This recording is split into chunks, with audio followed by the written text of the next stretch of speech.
Good evening. Thank you all for being here. I'm so excited to welcome you to this wonderful space. My name is Dr. Kimberly Armstrong, and I have the pleasure of serving as superintendent here at Portland Public Schools.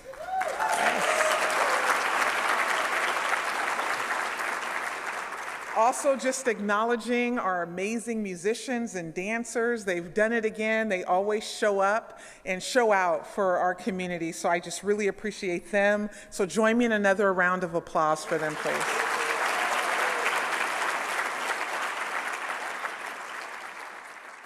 There are so many people to thank and not enough minutes to do it. So just really quickly, I want to acknowledge our principal, our business manager, Franklin Student Council members. Thank you, the performing arts team. Thank you, and all the individuals that came together to host you in this school and make sure that your experience is first class. So please applaud those individuals for me.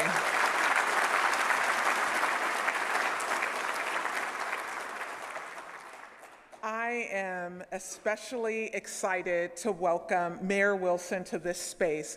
I know that we stand united in the fact that this urban city will be the destination city of the United States. And we know that for a strong city, we need strong schools, and we're doing our part to make sure that Portland is everything it promises to be.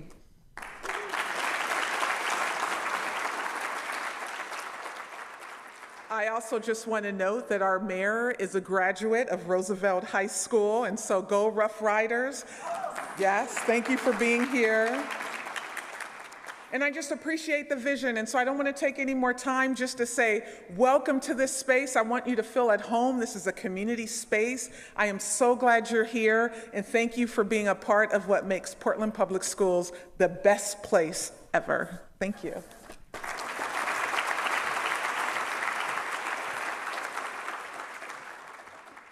Good afternoon, everyone, and thank you, Superintendent Armstrong, for your warm welcome.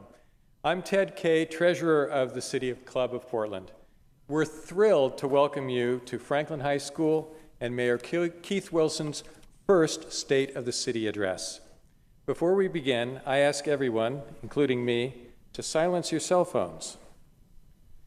City Club is proud to host nonpartisan public forums, debates, and research to help Portlanders make informed decisions around elections and public policy. City Club is committed to providing space for people to gather and engage in civil dialogue to enhance respectful discussion and positive change. Members make City Club run by providing ideas, leading conversations, conducting research, and planning programs that address issues important to our community. To support our mission and participate directly in City Club's work, become a member today. Visit pdxcityclub.org and let us know how you'd like to engage. If you join today, you can take $40 off your annual membership dues using the discount code NEW40. That's NEW, all caps, no gaps. And you'll get 2 extra months membership for joining during our spring membership drive. Many people are responsible for developing today's program, and I want to give special thanks to Cody Bowman with the Mayor's Office, Lisa Merrick with Portland Public Schools, Robin Denberg and Bobby Regan, City Club governors, the amazing Franklin student performers, and Kayla Kennett, City Club's communications director. Let's thank them all.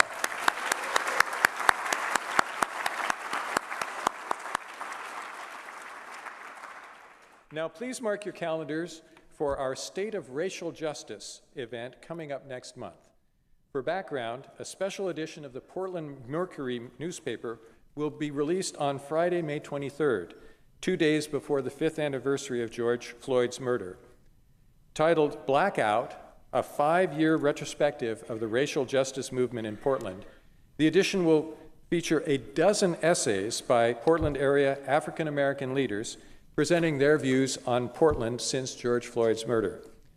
Our State of Racial Justice program will feature several of these contributing leaders in a moderated discussion led by writer and artist Jonathan Scribes. The program is at 6 p.m. on Wednesday, June 18th, at the Old Church in downtown Portland. Now to today's program. Keith Wilson was elected last November as the first mayor to serve under Portland's new form of government. A longtime business owner, Mayor Wilson is focused on ending unsheltered homelessness and making Portland a great place to live, work, and visit. Mayor Wilson has served in this role for about 4 months. On Monday, he will present his very first budget proposal to the Portland City Council. Mayor Wilson was born and raised in North Portland, graduating from Roosevelt High School, Portland Community College, Oregon State University, before earning an MBA from the University of Portland. He began his career in television, then returned to Portland to take the helm of Titan Freight Systems in 2004. Over the years, he reimagined Titan as a safety leader, green transportation innovator, and artificial intelligence incubator, eliminated all fossil fuels in its Portland facility, and pioneered heavy-duty electric vehicles. For today's program, it's worth providing further background. With the adoption of Portland's city charter changes, Portland recently moved away from its longtime form of government, transitioning to a mayor-council form of government. Portland's new 12-member city council now serves as the legislative and policy body for the city of Portland. The mayor leads the executive branch and has administrative authority. Notably, the mayor no longer serves as a member of the city council. The mayor and the new city administrator work together to implement the strategic plan, laws, and policies developed by the city council, and they manage all city bureaus. Our program tonight is moderated by J.T. Flowers. Raised in the heart of Northeast Portland's historic Albina district by a single mother and grandmother, J.T. graduated from Portland Public Schools and earned his BA in political science from Yale University. A Truman Scholar, J.T. made history by becoming the first Black Rhodes Scholar in Oregon history and holds master's degrees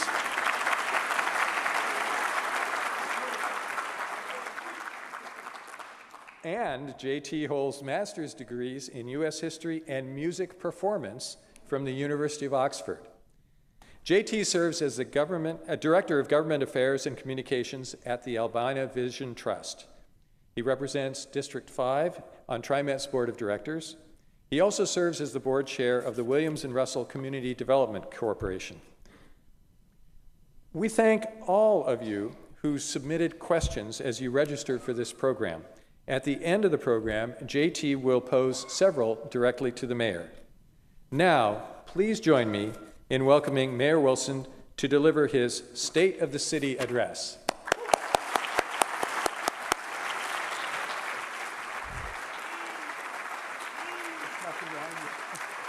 Thank you.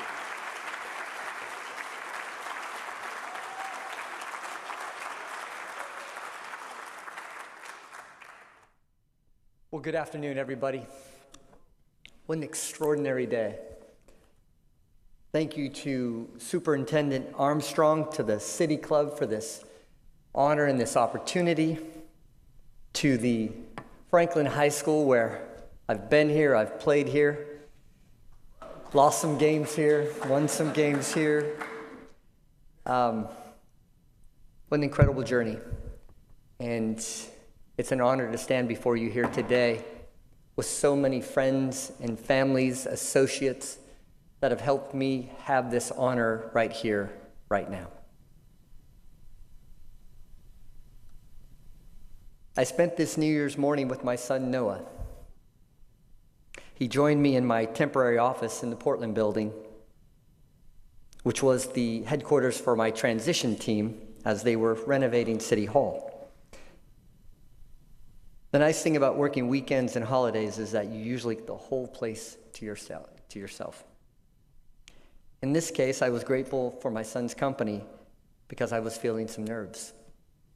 We went up to the 15th floor where there's a ping pong table and played some games, and he let me win the best 2 out of 3, so I'm sure He wanted me to start my first day on a winning streak.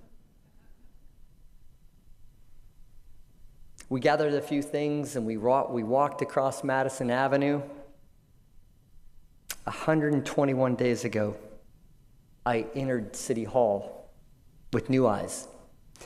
I'd walked through those heavy wooden doors and walked on that marble before. I testified, advocated, led, followed, and sought mentorship and counsel. I'd contributed my time, my experience, and my tenacity in that building to help advance the environmental, social, and economic issues that I care most about. New Year's Day 2025 felt different. I felt the weight of responsibility and what I now owed my city, my family, and myself for the faith and trust I'd been extended by the people of Portland, by you. That was the first time I'd walked through as an elected official and as the 54th mayor of our city, the greatest city in the nation. I've worked shoulder to shoulder with so many people in this city, including this room.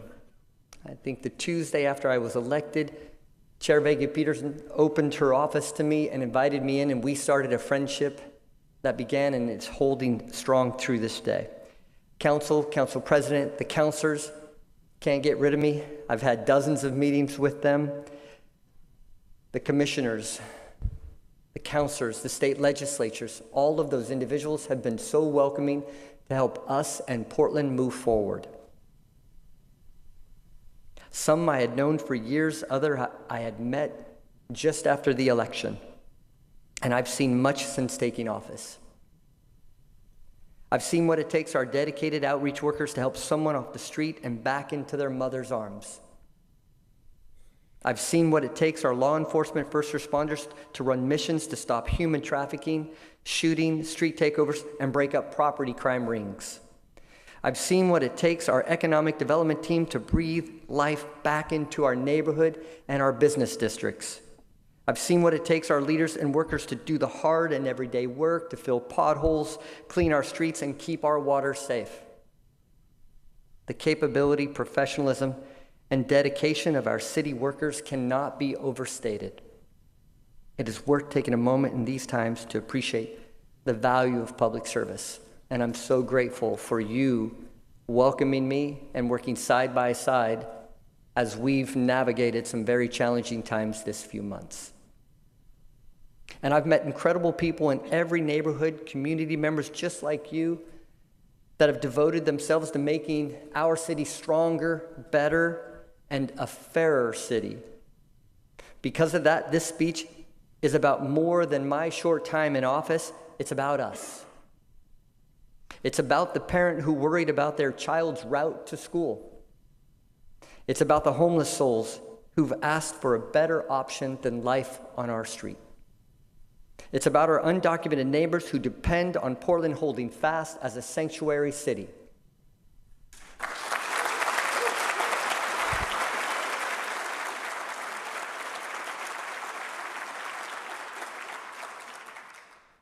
It's about the shop owners who've asked us to keep their employees safe and treat their broken windows like the crimes that they are. It's about every single one of you in this room. As I prepared for the State of the City address, I asked myself these following questions. What is the state of a city that faces a chaotic and irresponsible federal government?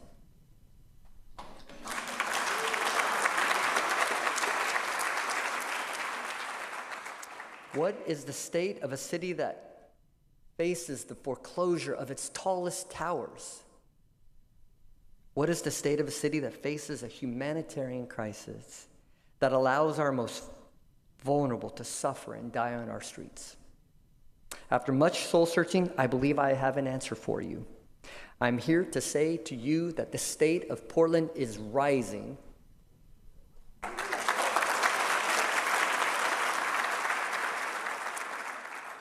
And I'm here to tell you why. I always tell my team that hope is not a course of action. But hope combined with commitment, capability, and strategy is unstoppable. Together we can prove we can do hard things well. For a decade, the Portland Mercado served as a hub of Latino culture in Portland on Foster. On January 3rd, 2024, a fire tore through the building, causing extensive damage, closing the Mercado, and taking away a neighborhood jewel and jobs. Getting our Mercado back was a hard thing, but we had a responsibility to do it well. Hacienda CDC worked hard to raise the funds, including from Prosper Portland, to rebuild the Mercado, which is set to open next year. I'm not sure if or not Ernesto Fonseca is here. Thank you for your dedication to our community, for your focus on affordable housing and those communities that we need to lift up, and you've done an incredible job.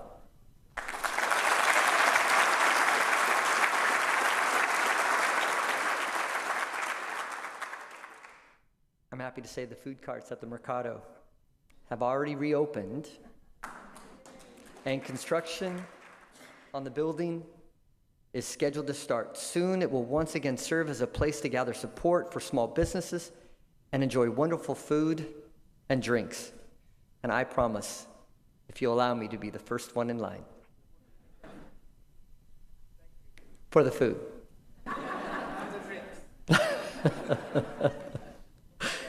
Then there's the new James Beard Public Market.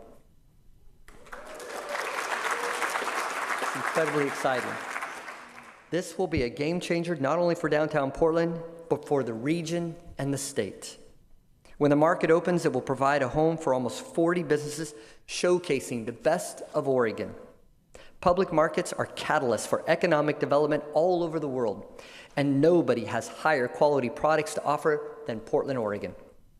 On my first day in office, I got a phone call from Dan Duran. He's the commissioner in Umatilla County in East Oregon. He said he's going to bring a truckload of the best watermelons in the world to Pioneer Square for a seed spitting contest. I want to lay down that challenge to our counselors, and so let's represent, okay? And then we're going to go over and we're going to sell those watermelons in our new public market. And this is something we're going to offer to 36 counties throughout Oregon, because that's going to be our new living room.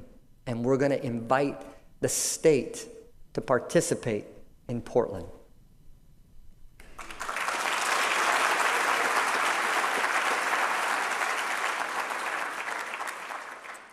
And you may have heard, we're also positioning ourselves for Major League Baseball. Senate Bill 110 passed overwhelmingly last week and is now moving to the Oregon House with the Governor Kotek's support. These recent wins are a powerful reminder of our ability to unlock and unleash the Portland Renaissance that we all want. After all, Portland's economy is shaped by many factors, but our engagement in the global trade sector is essential to our long-term success. To our international allies, in cities and countries around the world, let me be very clear, Portland values you.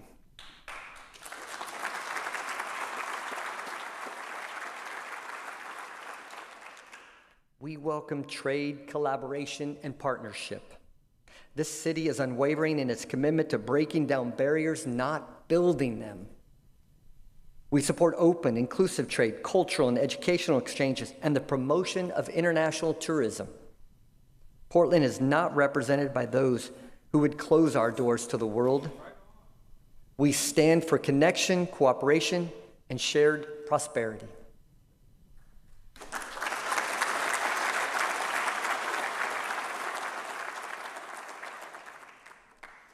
On Monday, I will release my first city budget, a budget that will impact you and your family. I'll release my budget during a challenging environment.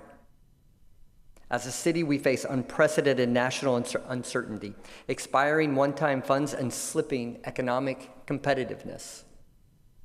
Despite these challenges, my budget is balanced, forward-looking, values-based, and designed to unlock our shared potential. Every dollar paid to a local government is a dollar that didn't go toward paying bills, a college fund, or retirement account. Every dollar we spend is a dollar that didn't go towards a credit card balance or a down payment on a starter home. Our tax proceeds aren't just dollar figures. They represent a profound responsibility and a call to action. Your government must prove we can demonstrate purpose and impact with every dollar. We face tough choices. Some are even agonizing. My team and I went line by line. I sought out areas where spending spiked or one-time dollars from COVID pandemic were treated like ongoing funds. I want to thank my budget writing team. Mike Jordan is here, and Ruth Levine, and our CFO, Joseph Beery, and Sarah Morrissey, and so many of those who poured their time in my offices during the day, during the night, and on weekends. Thank you.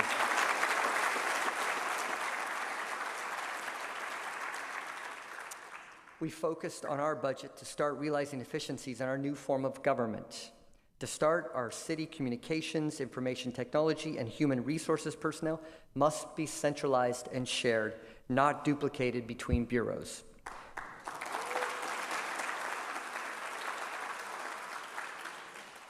We're also going to raise and reinstate some fees. Impacted areas are Airbnb hosts, rideshare services, leaf cleanup, and golfers. It's time to get back to basics. There are no easy answers when dealing with the funding gap we're now facing. My budget prioritizes core services, community assets, public safety, and green leadership. We're also going to strengthen funding to clean our streets, fill our potholes, and remove graffiti.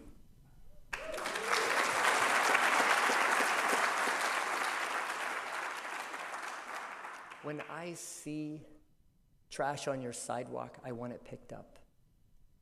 When I see a pothole on your street, I want it filled. And when I see cars and abandoned RVs on the side of the road, I want them gone. And I want you to know this is not aspirational. This is what we must expect from our city.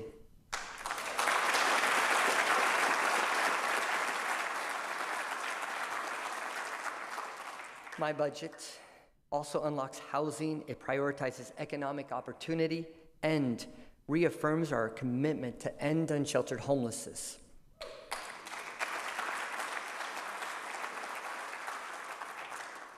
My budget stands behind youth programming and our community centers. Every cent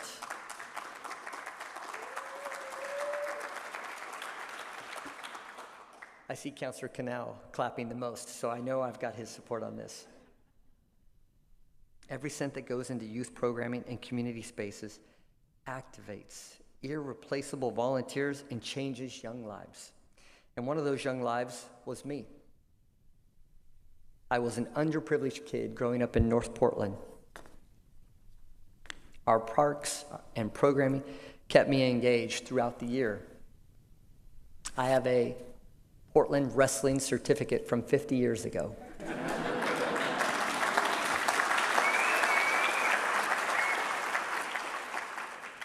We participated in the listening sessions, and a lot of the individuals came and said they were from the Peninsula Community Center Wrestling Club. And that's where I wrestled 50 years ago. And at the end of the season, I won 3 and lost 2. I want this opportunity for every Portlander, regardless of income as well. It also frees up parents to provide for their families while knowing their children are safe. We have to make some tough decisions, but we can't do everything we'd like to do. But my budget makes sure every community center, every Sun School, every swimming pool, and every park stays open.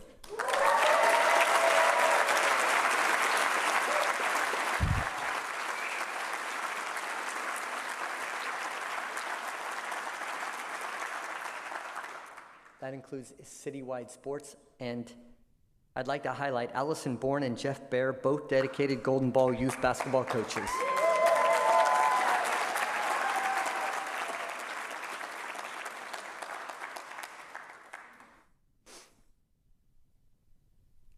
They might be familiar to you, especially our counselors. They came to our budget listening sessions with their teams and held signs. They wrote emails. In the case of Allison, She's my neighbor. We share a backyard. She lobbied on our porches, and I'm sure that's against state lobbying rules, Allison. Did you know our Golden Ball players say a pledge every game? They say that they'll work hard to be the best they can be. And they thank their families for giving them the opportunity to play. And that's why we look at these young people and see our future leaders. So thank you for what you're doing.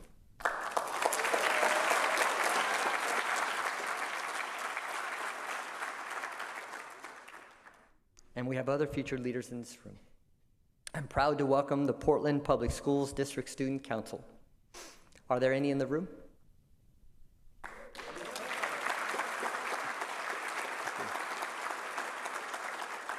Led by JJ Kunsevy, the DSC brings student input to PPS leadership and incorporates student leaderships into board meetings and policies. Today, their student council met with our city council in a sharing of ideas. I have a feeling that we'll be seeing more of these young leaders in the future.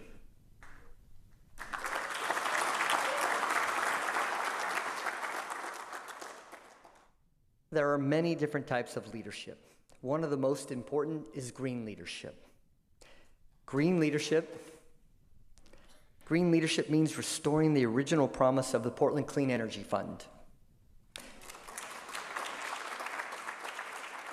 We voted for the Portland Clean Energy Fund to meet our climate goals, pure and simple. Keeping that promise means we must not tap into it for unrelated crisis. In the fall of 2023, our commission has reviewed, debated, and approved Portland's climate investment plan. This came after years of research, deliberation, and public engagement. Our climate action is far-reaching, involves deep community partnership, and centers our most impacted residents. It is critical to our mission to reach net zero carbon emissions by 2050. PCEF has substantially contributed to ongoing work of our city, the bureaus, to address climate change. Over $780 million in PCEF funds are committed to support city assets, programs, and services over this next 5 years. Our decisions on this fund will resonate far beyond Portland. Our peer cities may well follow in our environmental path or reject our green leadership based on what we do next. To keep that flame bright, we must keep our purpose focused, our actions disciplined, and our impact tangible. Speaking of green leadership, I'd like to welcome Rakesh Anuja from Daimler Trucks North America. Rakesh, are you here?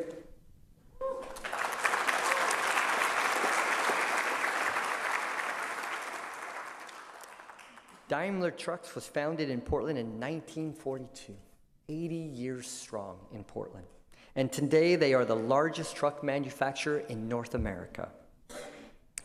Now they are doubling down on Portland, thanks in part to Prosper Portland and Business Oregon. Daimler is investing $40 million in an advanced engineering facility with plans to invest an additional $3 million in zero-emission training center right here in Portland.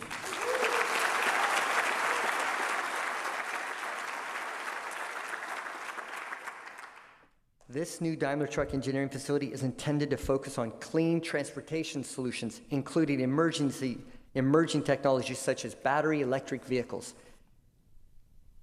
This new facility will be the key part of our economy's climate tech industry, which continues to create high-paying, future-ready jobs in the city.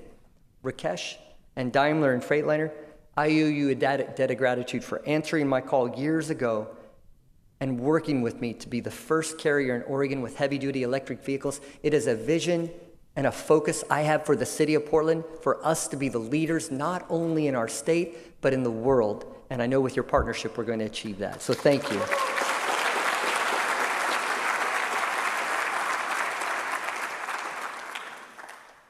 These new green-collar workers will need housing, and so will so many others.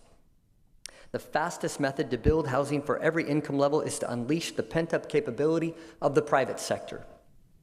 There are many market forces at work, and local government can't tackle them all. But, however, we have tools. We must use those tools as part of a comprehensive strategy. If we don't, pressure will continue to mount on our limited, affordable, and starter homes and put them out of reach of those who need them most. My budget clears the path for developers and builders to do what they do best and build. I've deployed new permitting and housing strike teams, and my budget will make sure they're empowered to succeed. I've also partnered with Governor Kotek to ask the City Council to waive system development charges for the next 3 years, or 5,000 housing permits, whichever comes first, for housing of every income level.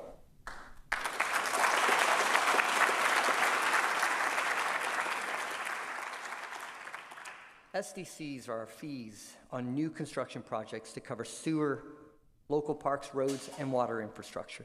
These fees can be tens of thousands of dollars and are often a difficult cost to bear early in a construction project. Let me be clear on what I want to accomplish in this next 36 months. I want to spark over $1 billion of new housing production in the city of Portland. It will add 5,000 new front doors across every income level and in all our neighborhoods, and supercharge economic activity with jobs pouring back into our city. Here's why we're taking such extraordinary steps. Seniors deserve to stay in a city that they helped build. And students, young people, and families deserve a chance to put down roots in a city they love.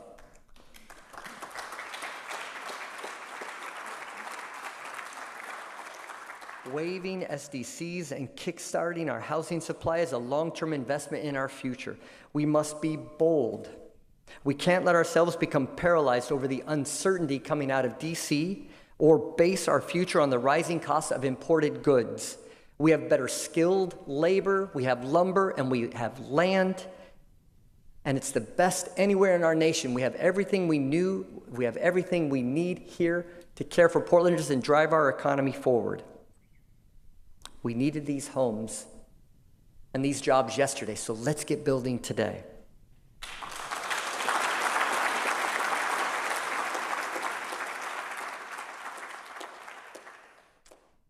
This is difficult to share, but the public safety reports I receive can be heartbreaking. Can you imagine the grief of a mother arriving on the scene of a shooting that involved her child lying on the ground? Or the despair of a small business owner who can't muster the funds or the faith to replace yet another broken window? In your time of greatest need, you deserve fast, capable response. My budget rebuilds our public safety infrastructure. None of our other initiatives will matter if people don't feel safe in their homes, businesses, on TriMet, or in their neighborhoods. We're turning the tide.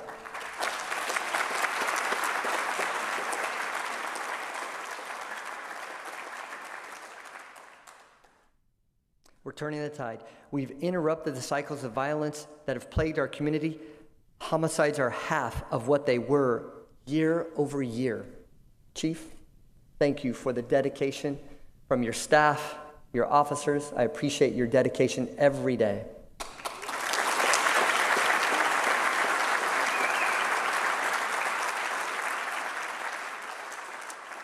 Losing focus now is unacceptable and should be unacceptable to everyone in this room. We're facing a law enforcement retirement cliff, rising costs, and greater needs for specialty missions and for investigative resources.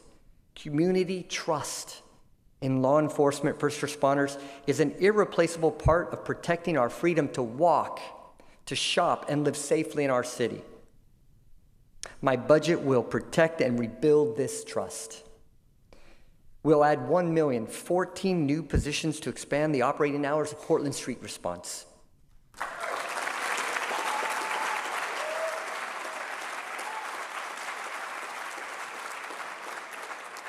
We will support the Public Environment Management Office that deals with graffiti, illegal dumping, and abandoned cars. These will be ongoing dollars, not one-time funding. These are departments and programs we need year after year after year.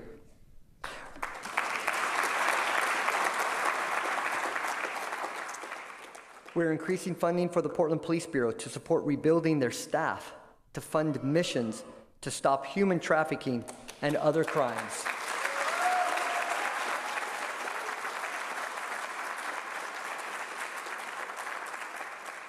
If we want response times that we once had, our budget must reflect that funding. We're also continuing to support the Office of Violence Prevention and Ceasefire, both of which have helped turn the tide of homicides in Portland.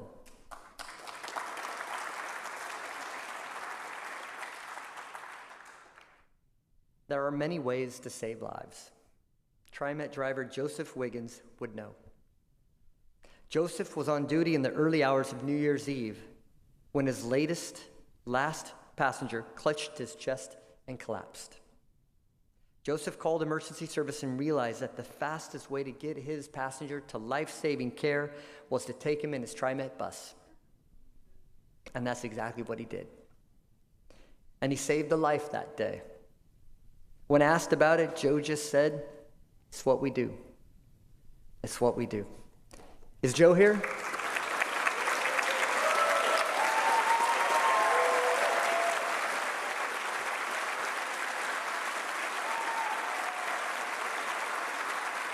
Thank you. On behalf of a grateful Portland, we owe you a debt of gratitude, but we owe a debt of gratitude to each and every one of your coworkers for the job they do for us every single day to make sure we get to our jobs and our families safe. So thank you.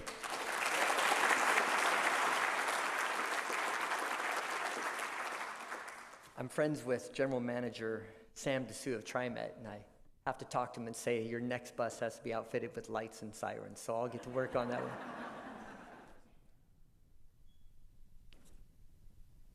I'm going to turn to another public safety issue, and it's the humanitarian crisis on our streets. Last month, Multnomah County released their by name homeless database. It confirms what we've seen on the streets. Our unsheltered homeless population now stands at nearly 7,000 today, far higher than it was just a few short years ago. Emergency shelters haven't kept pace, and the shelters we have are effectively full. Legally, logistically, morally, we are the responders. We are responsible for what happens on our streets. If we fail to act, my greatest fear is that we'll see yet another year of record-setting deaths on our streets. It was 456 lost souls in 2023. We're unsure of what the number is in 2024. And 2025 is yet unwritten. These are our neighbors. These are our classmates. And for so many of us, our loved ones. The trend of increasing deaths year over year is clear. If we do nothing, we will let these people suffer by the thousands. As your mayor, I cannot and I will not stand by and allow this crisis to continue on. We must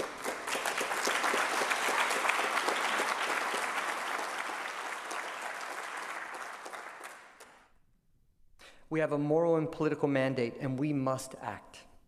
We must expand the number of our emergency overnight shelter beds to help get those folks off the streets and ultimately into housing. Like all of you, I've followed the developments in the federal administration with deep concern.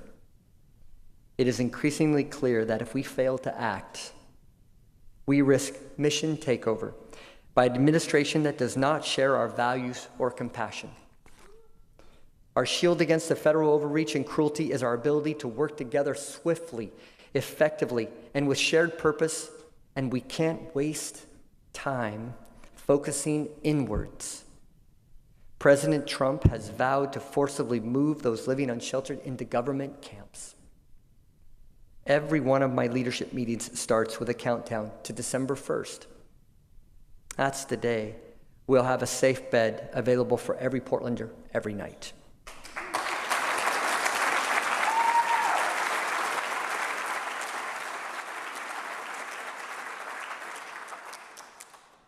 We will not leave our neighbors on the streets to suffer through another winter. There are 213 days remaining, and we must make every day matter. No single government body can solve this crisis alone, and that's why I'm calling on and I'm working with all our partners to join us. That includes state, metro, regional county governments, regional mayors, community leaders, businesses, and nonprofits. Since I took office, I have been working the phones, and there's not a day that I haven't gone by that I've asked for assistance in Portland. And our community members have answered the call. The first was Chair Vega Peterson, who partnered with me to open shelters. Yesterday, President Lynn Peterson and the Metro Council voted unanimously to make a first ever direct payments from supportive housing services to Portland. It's an extraordinary move to focus on caring for Portland and those that are suffering, and I'm deeply grateful. If President Peterson is here, I know Councilor Gonzalez is. Raise your hand. There you are. Councilor, thank you for your commitment to Portland and your leadership and your trailblazing activity. We have to lean in, and every dollar we spend on unsheltered homelessness must restore the quality of life for all. One of our recent investments is the Salvation Army Moore Street Shelter, where I spent the night this past Monday. I arrived at 8:30 in the evening to find many had already fallen asleep. They were safe. At least for that night, they could rest. A musician played live music. Ben Nolte. Ben, can you raise your hand? Ben, thank you for your volunteer.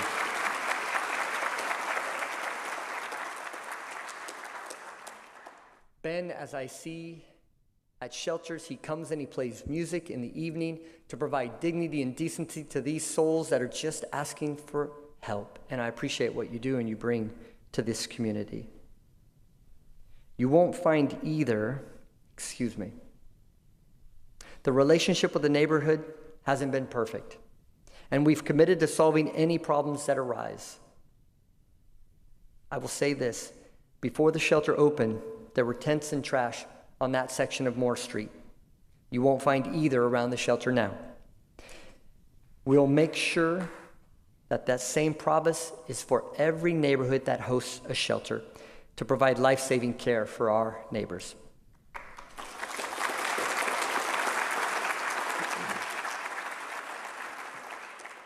I'm proud to announce we're working on opening 2 new shelters in the coming weeks, which are part of a proven strategy to end unsheltered homelessness. Altogether, we're adding 230 life-saving beds to the 250 we already have open. Our homeless, you can clap for that one. I'm thrilled with my team providing that. Our homeless services funds must be spent with purpose, pragmatism, and compassion, and I'll be accountable for the results. The reason for my faith in our ability to achieve this monumental task is the people who do the on-the-ground work, people like Nate Takara of Portland Solutions. When someone is ready to be reunited with a loved one, Nate Takara is often the one who takes the call. From what I know of Nate, he's a quiet force of nature. Nate leads with compassion and brings his background as a firefighter to solve problems and help people. He gets them showers, he buys plane tickets, helps them travel even if they no longer have an ID, and makes sure there is someone to greet them when they arrive. He helped Giovanni, who many of you have heard about. Giovanni thought he couldn't go home because his mom was mad at him. Alone and struggling with a learning disability, Giovanni was stuck on the Portland streets for 3 years. Nate and so many others helped Giovanni clear court cases, get a ticket home, and make sure he arrived safely. Nate, can you please stand up? Thank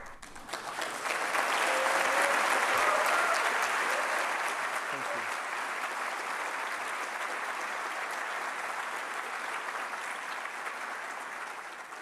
I am sure that's killing Nate because he's such a quiet, unassuming person, and I thank you for letting me highlight you.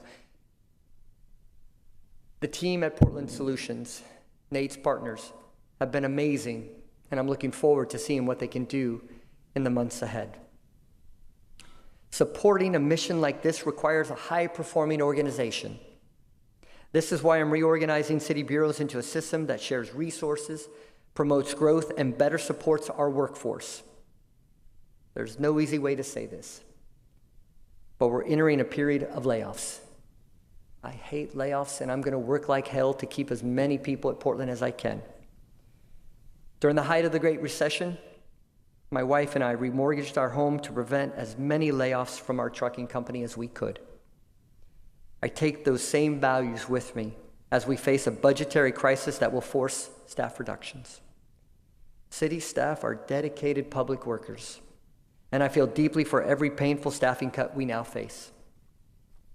I'm grateful for all the insight and collaboration across the organization as we work to understand our options. I'm especially grateful for the advice from our unions, especially President Carrie Koch of the CPPW union for her advice and guidance at every step.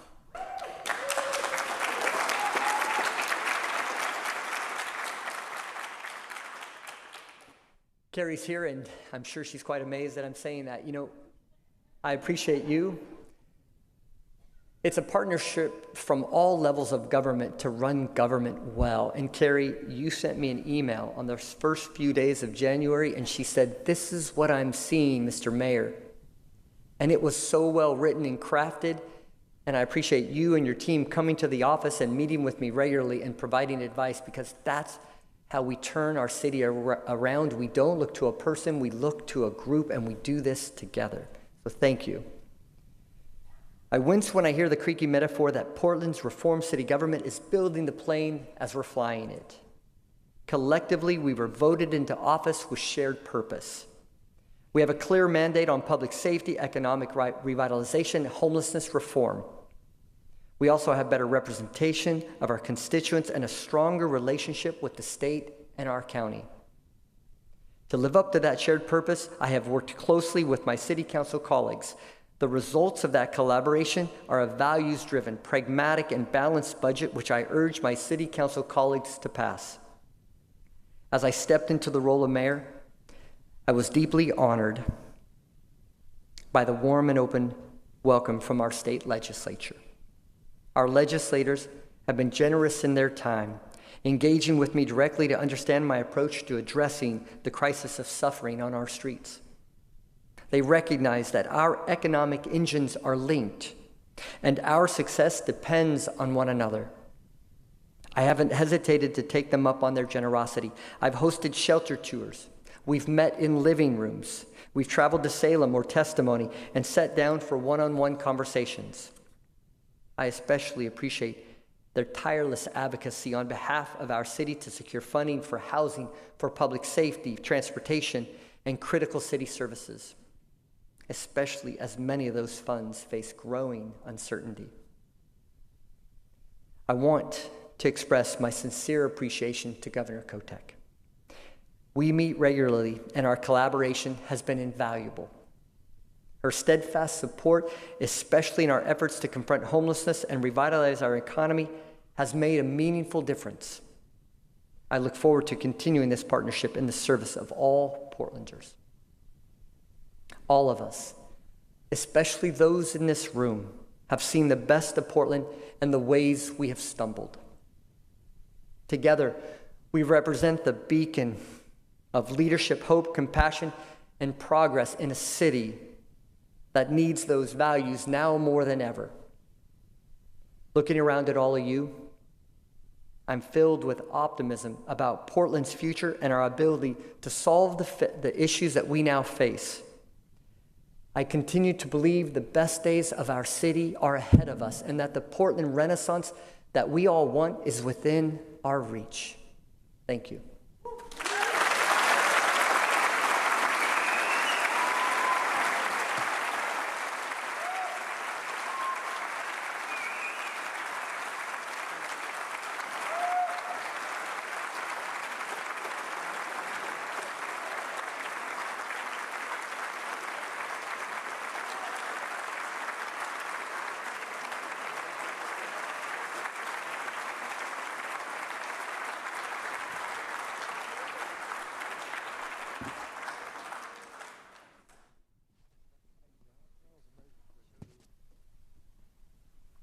Thank you, sir. Check, check. Hello, can we give it up one more time for Mayor Keith Wilson?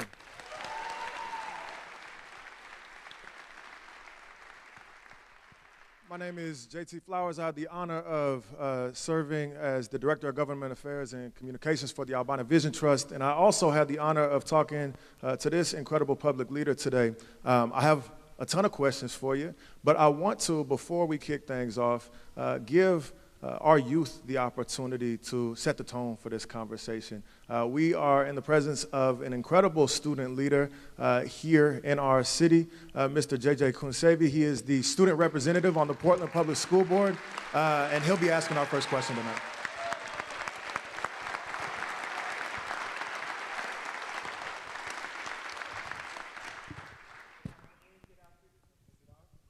I got you.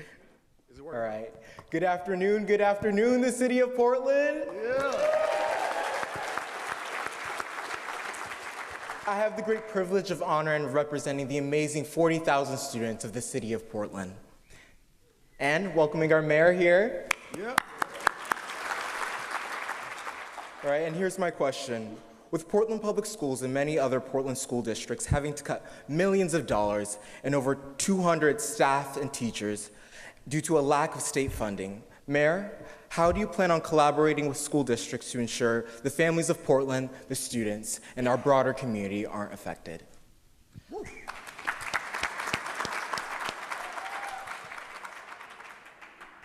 I asked for a softball question to begin. That's a great question, JJ. So let's talk about Portland. And I said in my speech that we've stumbled. There are two key indicators that dictate the health of a city. It is population growth and it's job growth.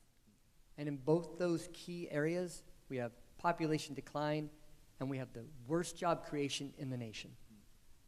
When you have population decline, you have families leaving and their school-age kids leaving as well. And each one of those kiddos that leaves takes $15,500 out of our public school system to fund the programs, the capital structures we have, and the programs that we need for you. So what we have to do, and why I've talked to Portland about the sense of urgency, we can't talk about 3-year plans or 5-year plans because we have an exodus today. And so we have to act like that with urgency and seriousness. We have to turn our city around, get jobs growing again, create a vibrant community, and start welcoming those welcoming those families and those kiddos back to our schools, and then we get that funding from the state to fund our schools. It's easy. If we restore public safety and livability, we're going to welcome an influx of those families, jobs, and investment, and that's why the sense of urgency is so palpable at City Hall right now. Thank you. One more time for JJ.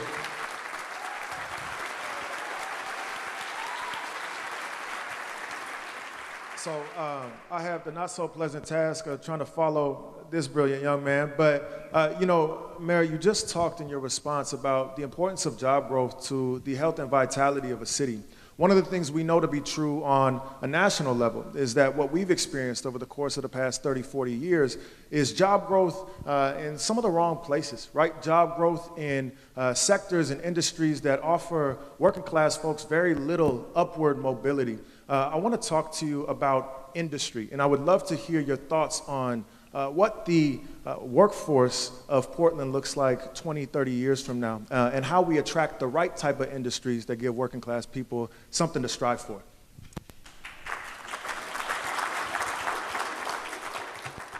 So workforce development is critical.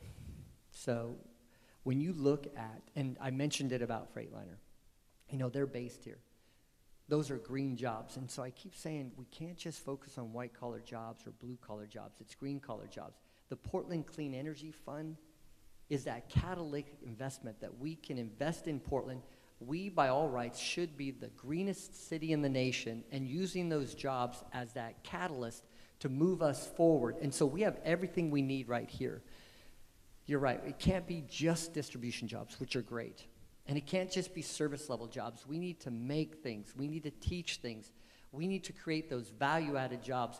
I will tell you, JT, I really think that green leadership is the way we move our city forward.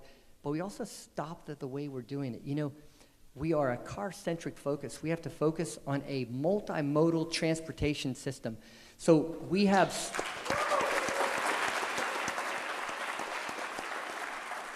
We need to unlock that potential. We need to focus on streetcars, which is that elemental approach to transportation-oriented villages, and then it has to be anchored with high-speed rail, and we have to change how we lead our society, leave the cars at home, take the income, and invest it in our communities for the health of our community. I know that was a roundabout question on workforce development.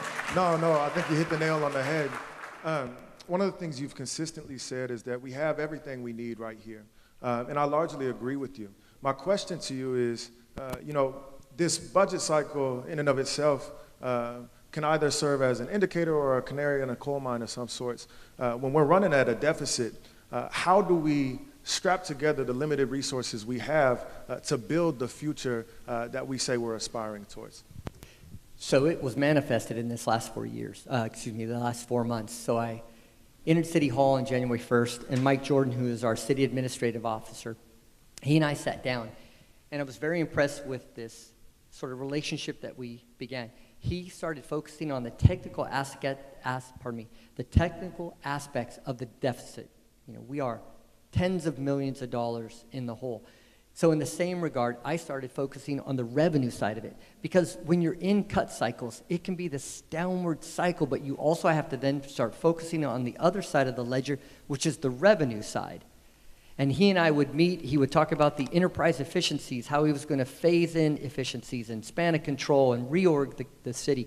I was out there working with other communities on fundraising. What can we do to bring in? But the other side of that revenue side was really important when the governor and I announced yesterday waiving the SDCs.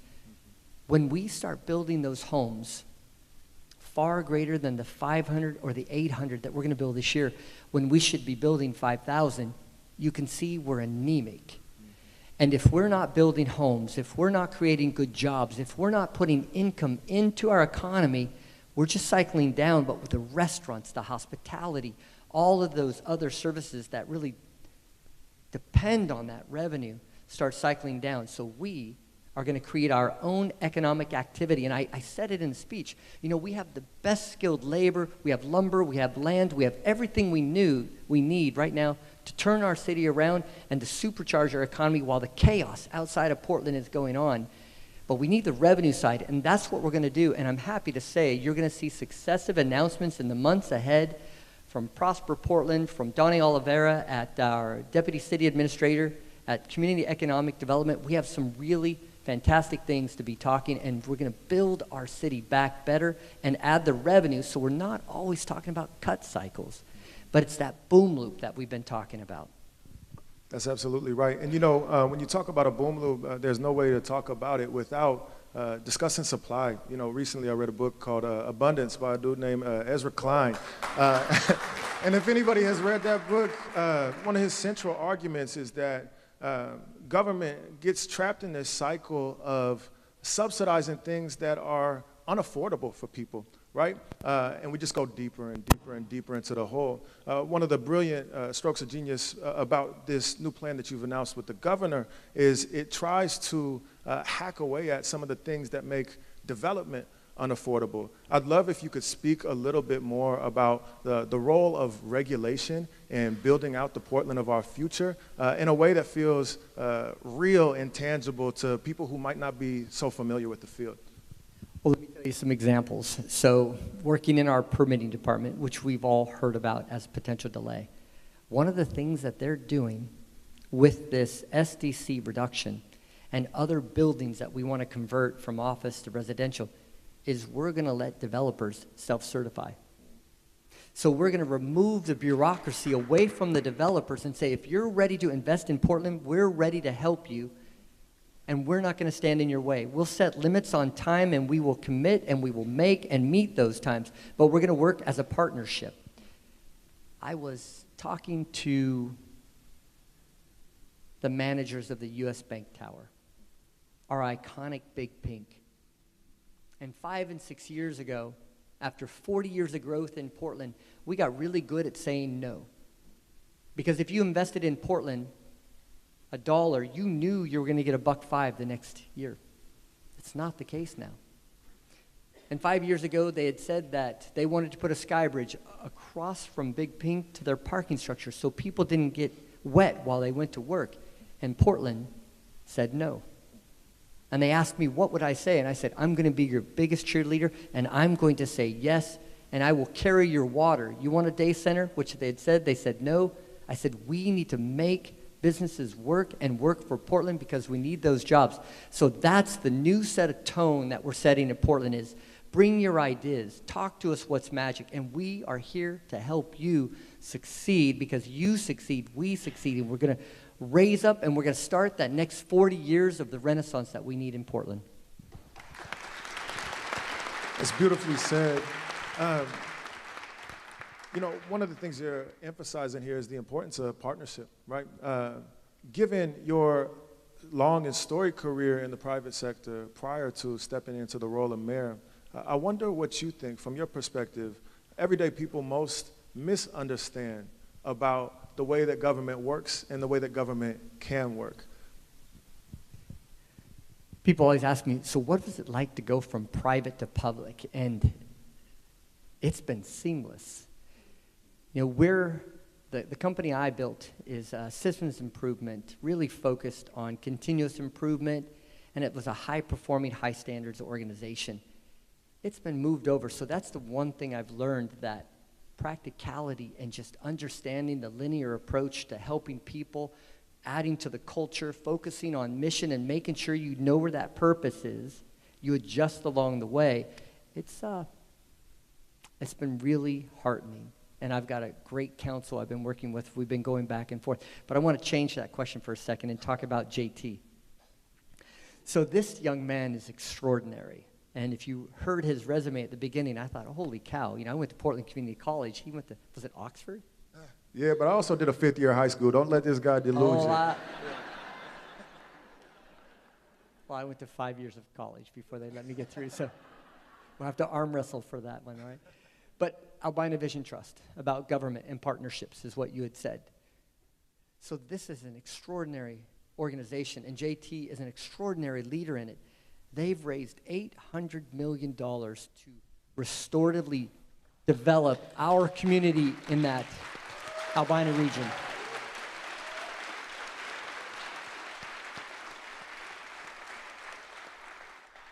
Here's what I know about partnership. I have been following the Albina Vision Trust and went to Johannes and what you've done and Rakaya Adams for years. And the cool thing about this job is my first call was to Winta. And JT and Winta came into my office, I think it was week 2. And I said, how do we partner? You see, I was born at Emmanuel. My mother went to Boise Elliott. We are Albina. That's right. And I sat down and said, how do we reconnect the river with the community? We have that grain storage facility, and it's been dilapidated, and it's been there for decades. It should be yours. What can I do to help? So that partnership isn't just me waiting. It has to be us going for those opportunities to build and reconnect the river. When you're successful, JT, Portland's successful because you own that riverfront. We must be the true river city. And I'm thrilled to partner with you and AVT to make that happen. It's a real honor, no, in the most genuine of ways. And, you know, I can speak from the other side of this conversation as a community partner. The proactive approach you've taken to allowing community groups like ours to co-create an agenda has really been heartening to see. It's been a long time since we've had such a proactive and forward-facing champion in government, and we as a city desperately need it. So one more time for the mayor here. I don't think he gets enough credit for that, genuinely. You know, in listening to you talk, you're talking about built infrastructure, right? We're talking about workforce. We're talking about human lives. But one thing we don't touch on enough is what it looks like for us to rebuild the infrastructure of community, right?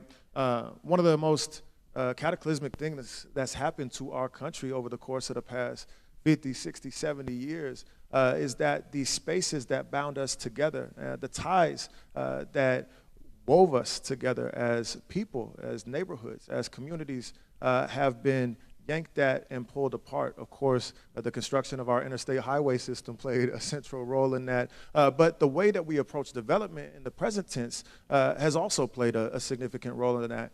When we are in the midst of rebuilding our city, right, we have a series of major projects that are going to shape the next 50 years of life in Portland and in the city of Oregon underway right now. The Albina Vision Project area, I-5 Rose Quarter, the highway cover project, the interstate bridge replacement. We got the work going on at Cully, the work Nea is doing, the work the Latino Network is doing. We have the Broadway corridor, the work AMSI is doing. How do we make sure that we're how do we make sure that we're tying the thread of community into the way that we connect all these projects to one another and make them material for everyday people? Big question. Excuse me. That was a big question. But so two things. First of all, he just said that if I fumble this and screw it all up because there's so many great projects, I don't plan on fumbling.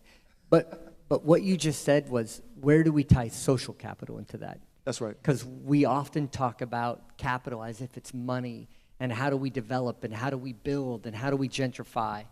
And oftentimes we talk about displacement, but we forget about the social capital. That's right. So many of you were born and raised here, and you've moved here because you love the people, you love the geography, the streets. That's the social capital we bring, and we have to be very cautious how we do it.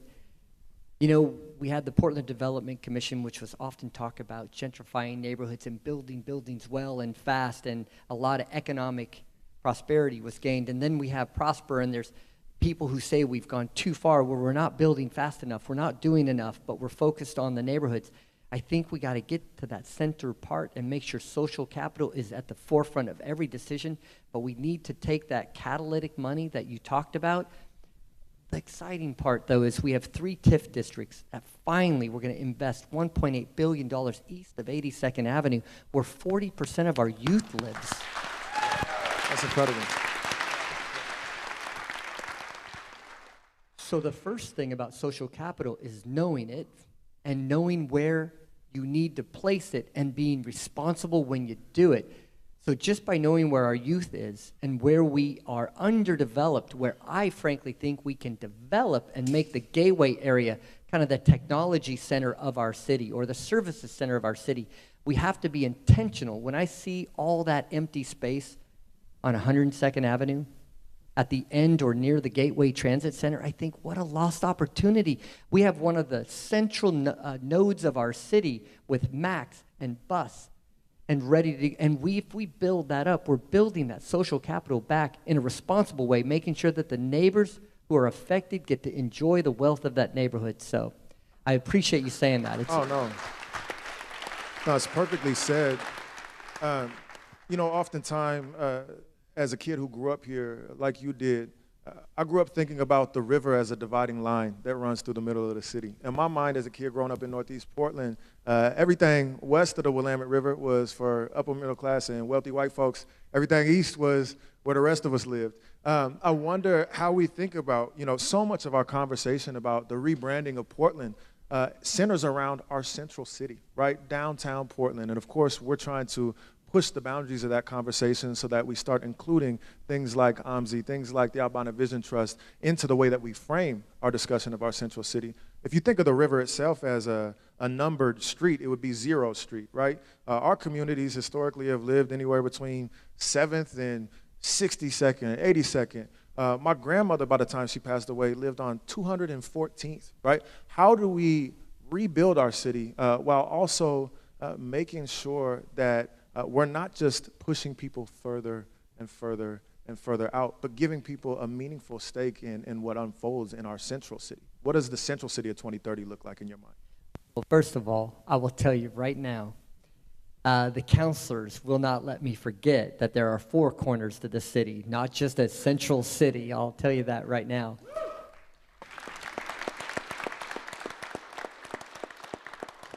And that's so important because we have representative government now. Council President and I were talking about the Columbia Pool. I swam there 1,000 times, and she's a neighbor to it. East Portland, Councilor Avalos and Councilor Dunphy talk about the roads and the safety and the unhoused and what we're going to do, and they're empathizing with those individuals. We can't forget about the Four Corners. But here's an anecdote of what just happened a couple weeks ago. So the governor and I have really tried to work together. She has the bully pulpit and the funds and the faith of the state, and she wants to help. And she sees us as active participants in moving the state forward, because it can't move forward if Portland's not moving forward. And we were talking about this SDC waiver, and she was like, Keith, let's just do 1,000. I said, I don't know if that's good enough. I don't know if that's going to add enough. And then we were talking, let's just do downtown. And we thought, but it's so much bigger than just downtown. I started talking to the counselors, Counselor Zimmerman, saying, if we go small, all we're doing is playing small ball, and we got to get out of that. And so we started thinking big. Let's think 5,000. She started thinking, I don't know, Keith. But then we started doing the numbers, and we thought, if we're going to really bring affordable housing and deeply affordable housing and housing of all income levels, we need to hit all four corners, because those permits were locked in permitting, not being moved. And we thought, if we give a little bit of extra push, some money, it's going to supercharge housing. So when you involve the whole city, you build the whole city and you activate the whole city. So you see, we got to stop being cloistered in our downtown core. I don't want to minimize the importance of a vibrant urban core, but if you help your most vulnerable, you help your most prosperous as well. So we have to be equitable in our approach. I love it.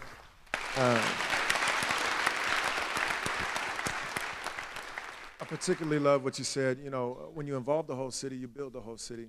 I'd love to hear you reflect a little bit about the ways that Portland, in your eyes, can better serve the rest of the state of Oregon, right? We are, of course, the economic capital of the state.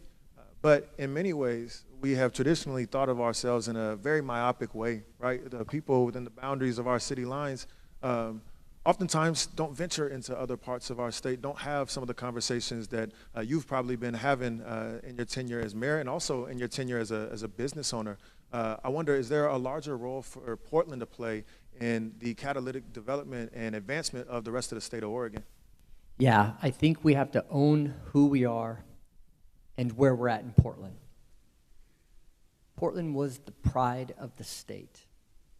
You know, my trucking company is all four corners of Oregon and Washington. I would travel out a lot, and people say how they miss just coming to downtown Portland for a meal with their wife or their children, or the Rose Festival. You know, the Rose Festival is half of what it was just a decade ago. So there's your challenge. Let's double it in this next 10 years, because people want to be a part of Portland. But that's why we're here. That's why I'm the mayor. That's why the councilors are in their spot, because we see the potential that Portland is. Now, you talked about the other community members outside of Portland. I was thrilled when Commissioner Doran called me up and he said, Keith, you're a friend. I'm going to help. And I thought to myself, there are 35 other counties. We need to showcase every county in Portland. And when we start doing that, their back home papers start saying, wow, look how beautiful it is. They're welcoming. It's safe, it's vibrant. So it's up to us, not them, to be the city we want to be. And I tell you, we have every resource we need. Nothing's gone away. We just need that teamwork to work together to really start helping our community, clean our streets, care for our citizens, and the rest will take care of itself. I couldn't agree more. You know, a lot of these questions have been really oriented about your future vision for this city. So often in politics, we're mired down in the triage work of government, which is critical, right? We are at the front lines of so many critical programs that people rely upon every day to survive and think. You know, one thing I want to back up and do now is open up to some audience questions, some of which address different issues than the ones we discussed here.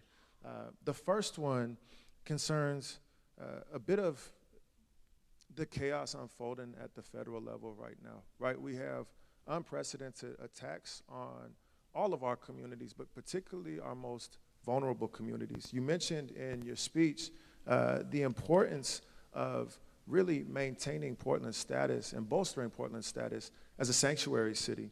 The question from the audience was, how can we as a city keep our family members, neighbors, and friends safe from ICE sweeps, particularly but not limited to at schools?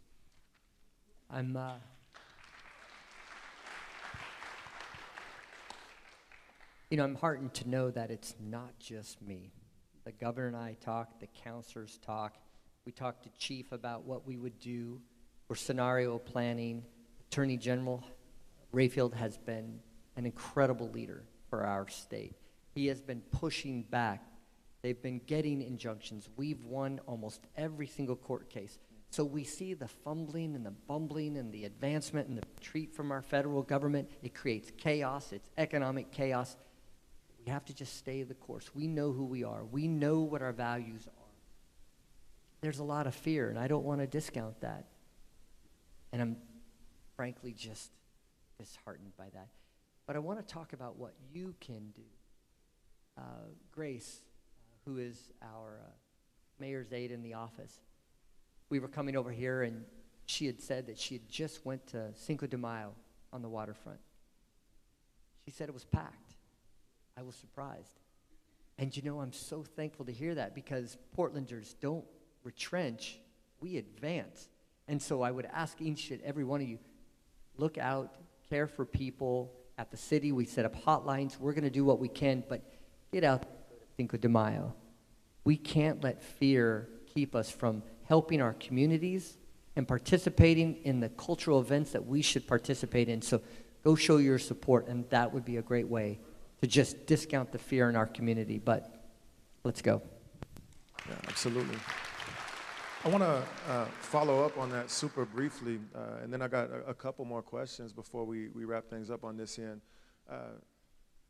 Oftentimes, over the course of the past 10 years since 2016, I guess 9 years technically, we have, as a people, been on defense, right? We're perpetually defending ourselves against this imminent and looming threat to so many of our core communities. Can you talk to us about not what a passive approach looks like, not what a defensive approach looks like, but what an offensive approach for the city of Portland looks like in 2025 and beyond? That's a big question. So let's talk about what we're doing. You know, Lakiana Drury is here. I don't know where he is.